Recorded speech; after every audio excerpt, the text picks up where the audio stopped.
अस्मद्गुरुभ्यो नमः। श्री हयवदन परब्रह्मणे नमः। ज्ञानानन्दमयं देवं निर्मलस्फटिकाकृतिम् आधारं सर्वविद्यानां हयग्रीवमुपास्महे।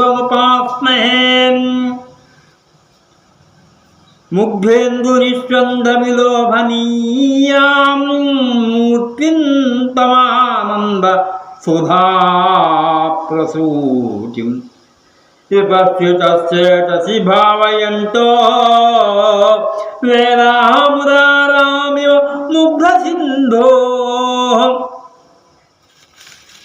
అక్కడ హయగ్రీవ స్వామి యొక్క కటాక్షం చేత వాక్కుని వర్ణిస్తున్నారు. ఆనందం ఎలా ఉందంటే, ఎందుకు ఆనందం వచ్చింది అంటే కవిత్వం వల్ల, సంగీతం వల్ల, ఆ పాటల వల్ల, ఆ అన్నమాచార్య కీర్తనల వల్ల, అలాగే మనం చదివేటువంటి ఉపన్యాసం చేసేటువంటి వాక్ప్రవాహం వల్ల ఆనందం వచ్చింది. ఎవరికి? చెప్తున్న వారికి, విన్నవారికి కూడా ఆనందాన్ని వర్ణిస్తున్నారు. కాంతిలా ఉందిట అంటే కాంతే కదా. అంటే ఏంటి? మనకి అజ్ఞానాన్ని పోగొట్టి జ్ఞానాన్ని ఇచ్చాడు. కాంతిలో ఉండగా మరి చీకటిగా ఉంటుందా? ఉండదు కదా. అందుకని ఆ ఆనందానికి జన్మస్థానం ఏంటి అంటే వాక్ ఎలా వస్తుంది? అంగుట్లోంచి వస్తుంది కదా వాక్కు అంజన అంటే అంగుట్లోంచి వచ్చేటి వాక్కు. అటువంటి ఆనందానికి జన్మస్థానం ఏంటి? ఆ జన్మస్థానం అమృతమే. మనకందరికీ అమృతం వచ్చింది. పరమాత్మ మనకి అమృతాన్ని ప్రసాదించారు కనుక అటువంటి అమృతానికి పుట్టిల్లు క్షీరసాగరం.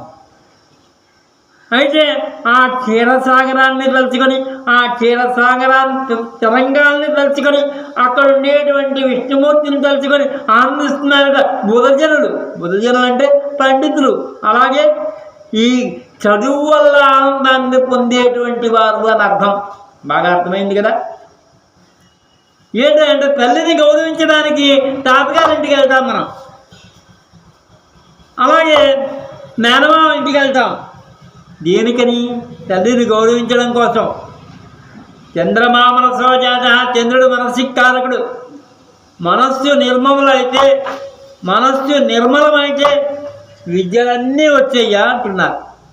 ఆ క్షీరసాగరం యొక్క చర్యలు కట్టే నా వాక్ ప్రవాహానికి కారణం అని ఆ క్షీరసాగరాన్ని చూసి మురిసిపోతున్నారు తలుచుకుంటూ. కనుక మనం అందరూ కూడా ఆ హయగ్రీవుడిని ఆరాధిస్తాం, వాగ్దేవతను ఆరాధిద్దాం, హయవదని స్మరిద్దాం. జ్ఞానానందమయం దేవం నిర్మల స్ఫటికాకృతిం ఆధారం సర్వ విద్యానాం హయగ్రీవముపాస్మహే. స్వస్తి.